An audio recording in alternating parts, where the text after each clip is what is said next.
Good morning, Jayhawks, and welcome back to another episode of Good Morning KU Sports. I'm your host, Lindsay Ryan. With playoff season soon approaching, we have updates on both the NBA and the NHL, and the recent news about the NCAA transfer portal, and more after the intro.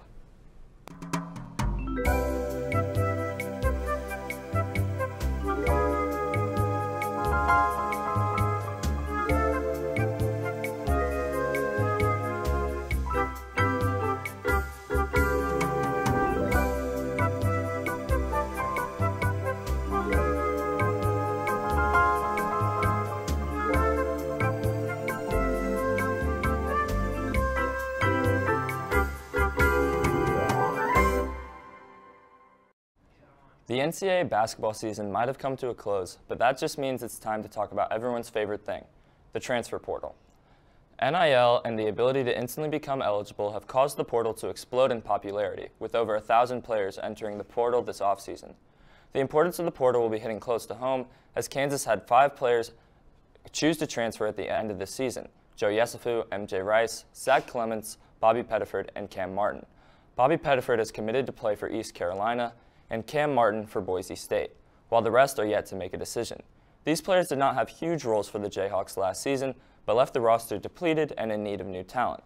Bill Self said it best himself: he needs to be living in the portal. The roster is in good hands when it comes to guards, with freshmen Elmarco Jackson, Chris Johnson, and Jamar McDowell heading to Lawrence. It's the wing and potentially another big that seems to be the main focus for Kansas.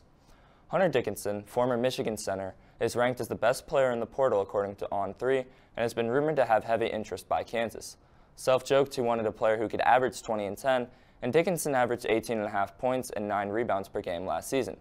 Kansas will host Dickinson for a visit sometime in the near future and is in play for the All-Big Ten center along with Maryland and Georgetown.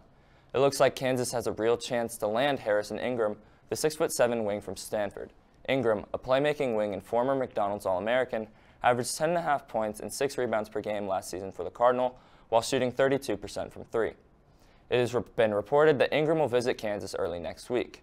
Another player who recently took a visit to Kansas is Nicholas Timberlake, the former Towson guard.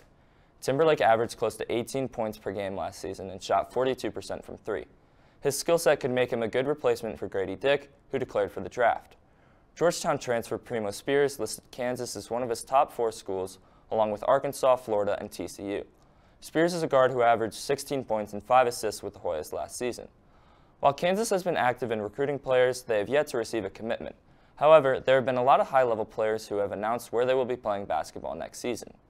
Caleb Love, who you might remember from missing the shot against Kansas that would have sent the national championship game to overtime, has transferred from UNC and will be playing at Michigan. Love led the Tar Heels in scoring last year with 16.7 points per game, but is moving on from UNC after a down season that saw the preseason #1 ranked Tar Heels miss the NCAA tournament.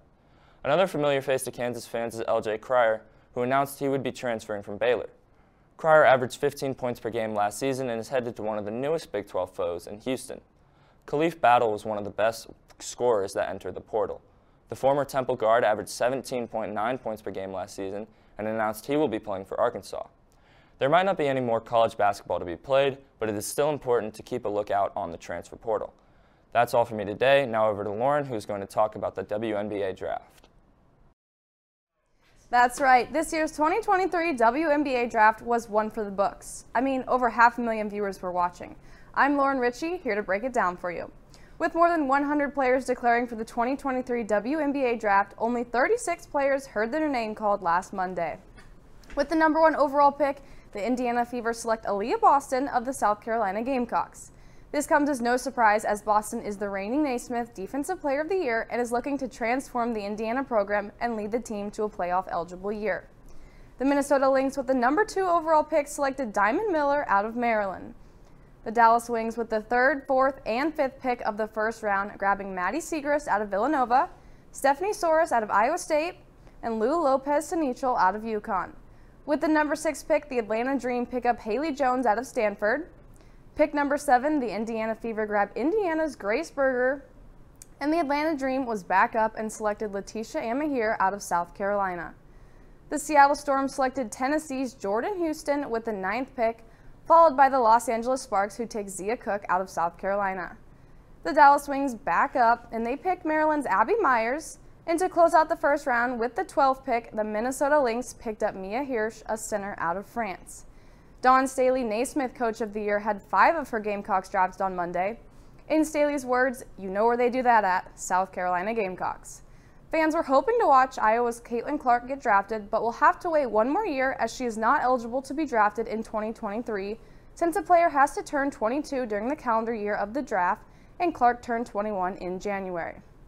That wraps up the insight on the WNBA draft. Stay right here, and we'll be back after the break. Okay, ready? Well, I know that, but did Corinne or I think she wants. Is there 2 of them? Yeah, there's 2. Well, I don't know who she wants. Well, sounds good. I can't wait. Do you think she's already found out? Yeah. We can just add a movie after chapter. It doesn't really matter. I don't care, but we need to leave her chapter soon. Are you even listening? What? Don't let vaping control your life. Call 1-800-QUIT-VAPING to get help today. I'm Liam Carson, and I'm here to give you all the NBA updates you need. The NBA play-in tournament tipped off Tuesday when the Hawks beat the Heat 116-105 in the Eastern Conference 7 versus 8 seed matchup. The Hawks clinched the 7th seed behind Trae Young and DeJounte Murray's 43 combined points. Their series with the Celtics will start tomorrow. As for the Heat, they will host the 10-seeded Bulls tonight with a chance to clinch the East 8 seed. Tuesday's second game featured the Lakers beating the Timberwolves in overtime to clinch the Western Conference 7 seed. Going into the fourth quarter, the Lakers found themselves down 7, but climbed back after LeBron James tied the game at 95 with a three-pointer with 2 minutes to go. There was no scoring for the next 2 minutes until the Lakers had the ball with 10 seconds left. And LeBron drove to the hoop and kicked it out to Dennis Schroeder, and he sunk the corner 3 to put the Lakers ahead with 1 second left. The Timberwolves had one last chance to tie with a three-pointer. Mike Conley had the final shot from the corner and missed, but a shooting foul is called on Anthony Davis. Conley hit 3 clutch free throws to send this game to overtime. The T-Wolves were no match for the Lakers in OT. The Lakers ran away with this game 108-102. LeBron's 30 points helped the Lakers clinch the 7th seed, and they will start their series with the Grizzlies on Sunday. The T-Wolves are not done yet, as they will host OKC Thunder tonight for the Western Conference 8 seed. Wednesday, it was time for the 9 versus 10 seed matchups. Starting with the East, the 10 seed Bulls came back from a 19-point deficit to beat the Raptors in Toronto. Zach LaVine's 39 points helped the Bulls end the Raptors season and stay alive in the hunt for the 8th seed.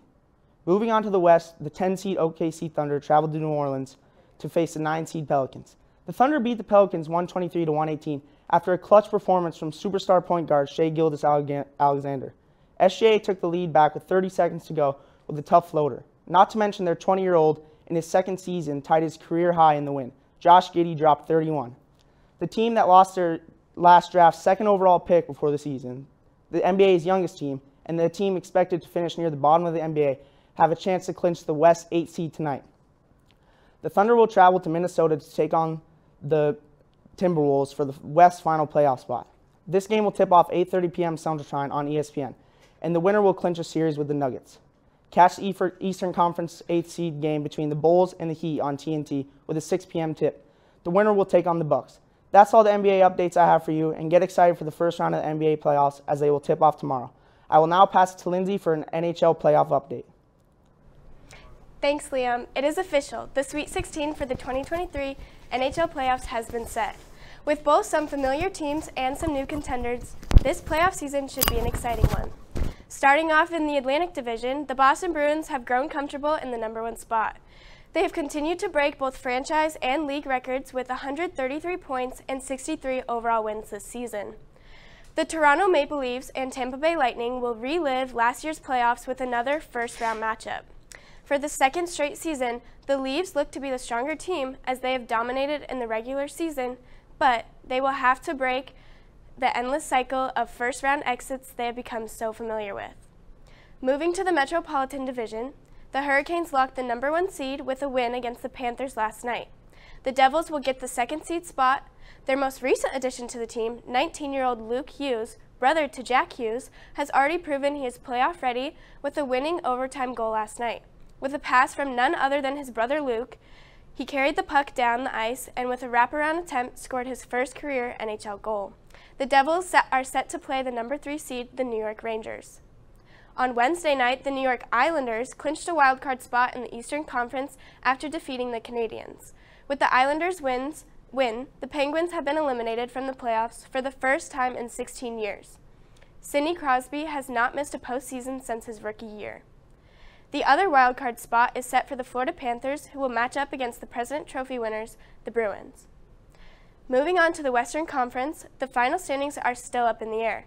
The number 1 seed in the Central Division will come down to the last regular season game for the defending Stanley Cup champions, the Colorado Avalanche.